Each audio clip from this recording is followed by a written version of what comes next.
Every change and improvement needed to be tested, and as it turned out, our testing did not show a big part of the issues you experience while playing the game. Well, fuck you!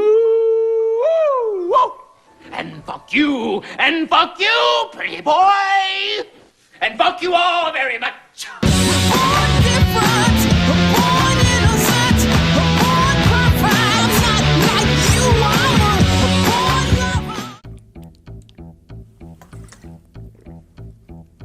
Recording first thing in the morning. Hydrate, I like to chug out of my big jug. Ugh. Shit. It wasn't even funny. I'm putting that over there. Right, welcome to the Jimquisition. We've got a fun, stuffed episode for you. We've got quite a few topics to be getting on with, so let's have a look at what's coming up on the show. Coming up on the show, there's more corporate kerfuffle from CD Projekt Red. Women in my Grand Theft Auto? It's more likely than you think. We have a Star Wars game from Ubisoft. Yay. And then at the end, Poggers. Poggers.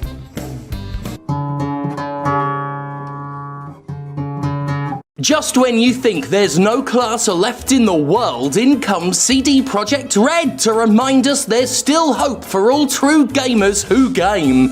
Despite embarrassing itself and all its loyal defenders with the botched, broken, and dishonestly marketed Cyberpunk 2077, and despite being part of an industry notoriously avoidant of accountability, the leadership of CDPR has stepped up, taken charge, and shouldered the burden of blame for rushing, lying about, and knowingly selling a disgustingly undercooked product. Thank God for co-founder and CEO Marcin Nowinski, whose ability to read a teleprompter and look dead at the same time is really quite fucking impressive. In this video, CDPR makes one thing very clear. It takes full responsibility. It takes full and total responsibility for the bus it just threw its QA department under. Oh yeah, let's do something CDPR won't understand and be completely fucking honest here. This video they put out is shit. And this video is me publicly owning up to that. Please, don't fault any of our teams for what happened. Our testing did not show a big part of the issues you experienced. Our testing did not show a big part of the issues you experienced. Our testing did not show a big part of the issues you experienced. Please, don't fault any of our testing. I and the entire leadership team are deeply sorry for this, and this video is me public testing owning up to that. Testing, you trusted us and pre-ordered our game. Based on that legacy of genuine and honest communication, I think that time has proven that we've underestimated the task. Despite good reviews on PC, it's J. Allen Brack levels of non-apologetic conciliatory bollocks. No, it's worse than that. At least Brack kept his apology to vague platitudes. Our lad here, with his Kane and Lynch side character aesthetic, actively kicks dog dirt into the eyes of the game testers, making sure to point out they didn't find the massive onslaught of bugs in the last-gen versions of the game. Let's face it, there's plenty in the other versions too. The implication here is clear, especially given how prevalent, obvious, and immediate the bugs are in the finished version of the game. This is quality assurance's fault. Indeed, when it comes to the things CDPR's leadership did wrong, unrealistic expectations with even less realistic deadlines, creating a toxic work environment both in terms of crunch and social atmosphere, deciding a EULA was an adequate place for a crucial seizure warning, actively and regularly lying to fucking everyone, nothing was really addressed or explained. Instead, there was just vague prattling about wanting to give the gamers the very best game they could, because they're just trying so hard for the gamers. And if they say gamers enough, maybe the gamers will think they're cool again. We're just like you guys. Let's face it, many of the gamers will forgive them. CDPR knows how easy it is to win back the consumers. Sorry, the gamers. They call them gamers at CDPR. Anyway, then Jason Schreier put up one of his big exposés about CDPR, and it was pretty much the same story we saw with Anthem. It's the same story we see every time there's crunch. It's the same story I tell you about, crunch is not a triumph of the workforce, but a failure of the management. I've said that time and time again. Now, whenever I hear about really shitty work environments, it's not unusual to hear about it from a tester. And if I'm not speaking to a game tester, I'm often left wondering exactly how bad it is for them, if it's bad enough for whoever it is I am talking to. It's something you should always be aware of as well whenever workers for a developer tell you, well, there's no crunch here, everything's fine, I feel great. Are they working in QA? The QA department is the trenches of game development. It's down in the muck and the filth and the grime. By far among, if not the most overworked and underpaid professionals in game development, testers are expected to go through the games you love with a fine-tooth comb, spending hours, days, poring over the thing, doing what they can to break it. The stories I hear from testers are brutal and include a lack of sick days, constant threat of losing one's job, and, most pertinent here, receiving all the blame when things go wrong. That last point is especially bitter, as one other common story among QA departments across the industry is that yes, they do find bugs, plenty more bugs than get addressed before launch, because they're fucking ignored. And somehow I think that's quite likely from a company that thought, oh, we made The Witcher 3, it'll all work out. Yes. That was CD Projekt Red's attitude going into Cyberpunk 2077, the exact same attitude BioWare had when it thought, we can pull this game together with BioWare magic. Development on Cyberpunk 2077 didn't start until 2016. It's pretty much the exact same story as Anthem. I can't stress that enough because that's what all these crunch stories are. Inept fucking leaders who will then blame testers. It's not abuse, it's CDPR magic! We made The Witcher 3. Remember when I did that video called Cyberpunk 2077 should be delayed for 3 years? A lot of people said I was talking shit. It literally should have been. If you think CDPR was suddenly surprised and shocked that Cyberpunk 2077 released and was then found to be buggy as fuck, you're a goddamn fucking idiot. This dude with his cadaverous eyes certainly thinks you're a world-class tool bag if you believe his shrug of, well, testers didn't find anything, what can you do? My messaging with my criticism of Cyberpunk 2077's development and release has been simple. CDPR is just another disingenuous and abusive AAA video game corporation. Everything we've seen has borne that out, and this latest little spew up only further cements it. Lying to the public about a broke-ass game and then blaming the testers? You'd need microtransactions to get more AAA than that. Oh, they're doing those too, aren't they? Yep. After we finished doing the video, Badowski, the other fucker in charge of CDPR, put this shit out, arguing against Scryer's article. It's more waffling bullshit that doesn't actually address what management did wrong. And I'm not going to spend even more time on today's video discussing it, but the bit where he says, oh, you've talked with 20 people, that's fucking damning. Only 20 is not, well, only 20, that's damn. One is damning. And fuck you for being all, oh, only one of them isn't anonymous. You know as well as anyone else what this industry does to people who don't speak anonymously. You and everyone leading this industry fosters this attitude of fear that makes people not want to put their name to the whistles they blow. So fuck off and fuck you. I know, maybe it's just me, but I have less than zero trust for game companies that ignore journalists when they ask for comment, wait for reports to be published, and then act offended in public at perceived misrepresentation. Seems a little manipulative, seems a little dis-fucking honest. Anyway, the point is that Grand Theft Auto 6, according to rumours, will have a playable woman in it. Oh, hell yeah! In the current year of 2021, Rockstar has shattered gaming's glass ceiling at last with the kind of irreverent fuck you attitude that made Grand Theft Auto the most punk game of all time. Rockstar is so legendarily punk that it admitted it wasn't funny or clever enough to release a GTA game during the Trump administration. Oh yeah, I remember that one. I remember Dan Houser both siding liberal and conservative viewpoints points in America. Definitely a good look now that we've seen the conservative viewpoint lead to a treasonous literal terror attack, but whatever. Literally in the last days of Trump's rule, and we have details about that GTA 6 that Dan Houser, edgy satirist, was too afraid to make while Trump was president. Now that's punk.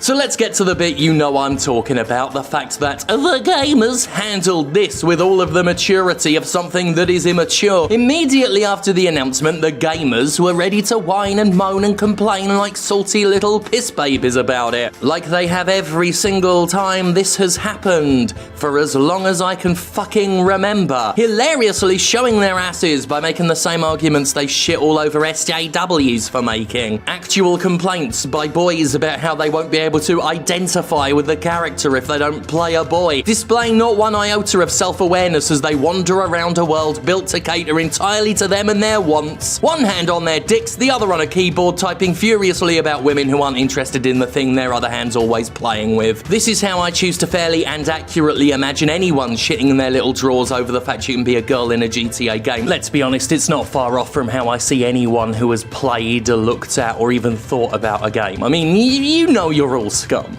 You know you're all scum. It's just fucking hilarious to see them suddenly make arguments in favour of diversity and equality where before they didn't give a fuck. Suddenly, now you can be a female in Grand Theft Auto 6. The gamer boys, they cry, why can't we choose? Why can't be pick boy or a girl? And now, please, why can't I be who I feel like I am? There's a number of reasons this is hilarious. 1. Woman-hating gamer boy chuds thinking they can identify with Trevor, or in fact, the more attractive and capable protagonists, is fucking funny. 2, in reacting to the headline, most of these rifles completely missed the fact there is a playable man in the game. 3, we are only months beyond the release of Call of Duty Black Ops Cold War, where the gamers were making fun of the very player choice they're now demanding. The backlash to the option, the mere option, remember, to use they-them pronouns in Black Ops was as vicious as it was downright hateful. But now that the fragile ego of the cis male is on the line, suddenly gender representation is important. God, it's like those Republicans who happily spend years lying and instigating for their terror president, and then start pleading for unity and healing the moment they fucking lose. It's just nakedly transparent self-service at the end of the day, ain't it? What struck me the most about the response to a playable woman in GTA 6, all these cries of how it would ruin the series, is just how fucking quaint it is. How if it wasn't so pathetic and indicative of the darker bigotries openly displayed in gaming communities with alarming regularity, it would be almost adorable in a world so far removed from one where it's important that a cis boy identify with a GTA protagonist. Like, I saw this story and the miserable comments to it right after the storming of the US Capitol, after I saw the latest coronavirus death toll figures indeed, and after considering just what a different fucking world we're in. We're in a world of open Nazism, worldwide death, and even in the game industry, we have issues of abuse and deception and mistreatment of all kinds that I've been desperately trying to get more people to give a shit about. But yeah, we have a group of people so insulated from the issues of the world, they're still soiling their little trunks over the exact same issues they've had since 2005. I mean, Jesus, if they're this upset over a woman, can you imagine the malfunction in their tiny minds when they discover how many fucking genders we have now? I tripped over a couple just getting into the office this morning. While the gamers have been toiling away for decades on entry-level misogyny, the NBs and the demis and agender people of the world have been taking the discussion so far, far away from their frankly old-fashioned granddad brains. Get with the program! Read our zines! I mean, I'd love to sit down in a room with just one of these lads and explain how I'm a trans femme non-binary gender trash who uses they-them pronouns except in the following well, their heads would have exploded Scanner's style before I got that far. I'm not saying that issues with video games don't matter because of stuff like COVID, or that cis misogyny isn't as disgusting as any other form of bigotry, but Jesus Christ. Still? The wounds of seeing a woman exist in a video game are still so fucking raw. Still. Like you're processing trauma from it. Jesus Christ, you had your big culture war tantrum in 2014 and it's still gone on and on and on. And this constant acting out over women being allowed to exist is just so old. Old. I tell you to grow up, but nobody sounds more fucking ancient than you relic. You know, it's important we have a more modern approach to representation, because if you're, say, the out-of-touch leadership at a social media platform, you might very well find yourself fucking the fuck up completely, won't you, Twitch TV, you ridiculous collection of stupid bastards? Oh, I guess before we get there, now's as good a time as any to remind you that Ubisoft spent years protecting abusers of every type at every level of the company. Yves Guillemot, longtime friend of sexual predators, remains CEO of Ubisoft and must be very proud that his company is the first to enjoy the recent non-exclusivity of the Star Wars license. Yes, the monkey's paw curls another finger as EA finally loses its unchallenged grip on Star Wars, something I said I wanted to see years ago, only to see that license fall into the hands of a company that literally protected rapists from repercussions so little as a pay cut, let alone prosecution. Predictably, the news was greeted with nothing but excitement from a continually failing games media, and as much as I've tried in the past not to shit all over games journalism, because I hate the ethics crowd as much as anybody who's been harassed by that crowd, come the fuck on. Come the fuck on with the incessant, constant corporate cheerleading which has come to a farcical head with the eager willingness to forget what Ubisoft did. It's officially just been forgotten, hasn't it? I can't fucking stress again exactly how serious, how huge what Ubisoft did was, and I'm out of ways to express it. What was it, like 25% of Ubisoft staff is revealed to feel literally unsafe in the company? Ubisoft's not only coddled, but actively promoted known sexual abusers for years, and had a human resources department concerned almost predominantly with that very goal. Some of the biggest abusers, even despite leaving the company, got to keep their shares, so still make immense amounts of money off the company's success. Yves Guillemot was noted as not giving a fuck how abusive his executives were, so long as the games got made and the money came in. He and his family continue to run Ubisoft and have failed to adequately answer for their part in all of this grotesque misconduct. When I say Ubisoft is gaming's Vatican, I mean it right down to the disgusting ease of forgiveness with which they've been met. But hey, they get Star Wars, and that's better than EA getting Star Wars, right? Fuck you.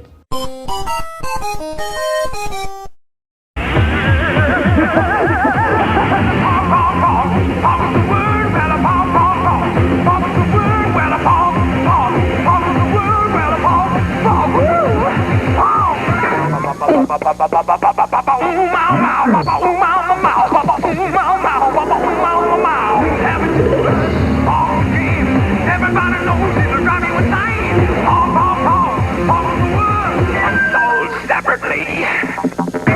In a continuation of the soul-maddening Pogchamp saga, which I've been reliably informed does trace its etymology back to actual Pogs, you know, actual real Pogs like I've got, why aren't I Pogchamp? Actually, I don't want to be Pogchamp anymore. Have you seen what happens? Well, let's find out what happens, you see, because Twitch announced it would replace that notorious emote, the Pogchamp emote that was banned because the face behind the emote supported a fascist overthrow of the United States. Now that's Poggers! Anyway, because Twitch is run by very clever people with their fingers on the pulse of the zeitgeist, they decided they'd replace the original Pogchamp with a rotating one. You know how, like, Have I Got News For You had rotating hosts after Angus Dayton got caught with the drugs and the sex worker and everything. And then they had Boris Johnson as host a few times, and, you know, really made him a sort of fun, cuddly figure. Just a harmless toff who we get to laugh at on the TV, and then he became mayor and then prime minister, leading to death and destruction. I'm not saying Have I Got News For You had a hand in normalising Boris Johnson, but...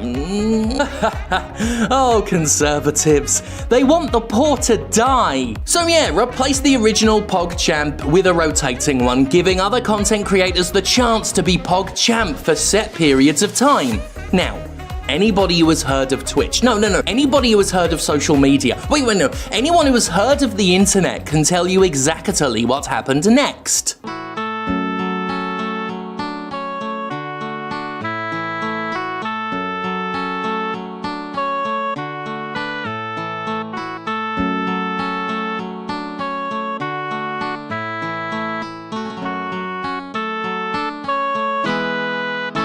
Yeah.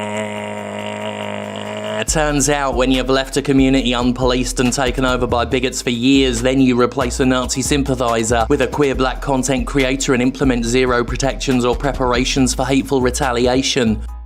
You get hateful retaliation. Critical Bard was so ruthlessly dogpiled for the crime of being an emote for a minute at someone else's behest that pretty much all his accounts had to be shut down everywhere. He couldn't stream without his own community becoming drowned out and, well, fucking Twitch and the wider community Twitch has actively fostered and grown for years absolutely fucking ruined his week. And we all knew it would happen. Like, we all knew. Yeah, the moment it was announced. Hell, the moment Twitch said they'd start replacing Pogchamp with other Pogchamps, we knew this wouldn't go as Poggers as hoped. I find myself asking this so many times of so many platforms, social or otherwise. How is it that we keep knowing how these things will go, but the people in charge, the shot callers, the so-called industry leaders, how do they not fucking know? How do they not fucking know though? They're paid to know it. Seriously. Surely they were told? Well, they were being told. The moment they announced this thoroughly doomed plan, everybody told them, but still, they went ahead and threw Critical Bard to the wolves anyway. Then again, this is the same platform that experimented with vandalizing people's streams by inserting extra regular ad breaks into them. You know, the kind of thing that would, say, ruin a speedrunning stream by interrupting it to sell condoms. The kind of thing that, very much like Twitch's hastily planned and ill-conceived Pogchamp fix, is such an obviously bad idea that everybody told them they were wrong, including the streamers themselves, who were promised so much increased revenue, despite the fact they didn't consider the revenue worth the destruction of their viewers' experience, and it literally wasn't, because streamers get piss all of a cut from ad revenue to begin with. The ad revenue thing was a real bad look. And a very YouTube move. Look, I like streaming on Twitch. I like working with Twitch, a fuck site of a lot more than I do YouTube, this utter pissing shitscape of a website. I have better tools there for at least taking care of my own little regular community. It's sure as shit more lucrative, and my viewers aren't immediately shown Ben Shapiro videos the moment I've stopped streaming. Plus, I've had a lot of fun streaming on Twitch, while I cannot say I've had one single positive experience with YouTube as a platform. Still, much as I like streaming, Twitch is still a corporate fuck structure designed to exploit the living shit out of anybody engaging either as a creator or viewer, and it's an Amazon product, and Jeff Bezos owes me £1 million. It's ultimately managed by overpaid dipshits who don't understand the very thing they're paid to understand, very much like our corpse-faced game industry leaders who want their games to be both massively ambitious and developed in 6 months' time. Just an endless slew of out-of-touch men in suits whose only talent is in looking like they know what they're doing just long enough to draw a paycheck from it. Welcome, folks, to capitalism.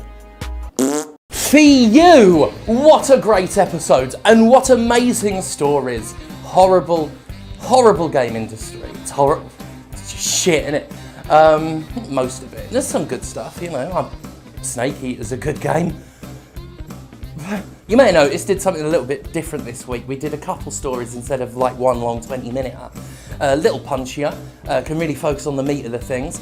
Plus that one we did last week that you somehow let me get away with went over really, really well. So I thought, well, let's try something a little different. It's 2021, new year, new look, new me. So I don't know, maybe you'll like it, maybe you won't. I liked it a lot. When I finished it, I said, wow, thank you, Jim, thank you for doing such a good script and then doing such a good recording. And when I'm done here, I'm going to say thank you for having stood in front of a camera, done such lovely performances for all the lovely children watching at home. Not children, adult, 18 to 50. That's my demographic. And let's face it, more 30 and up. But yeah, I don't tick the thing that says this content's suitable for children. It clearly isn't. I say fucking bugger, okay? I also say thank God for me, which is something you all should be saying as well, if you're aged 18 to 50. I mean, I don't want to have a go at the 60s and over, but you're not in the demo. You're not in the demo.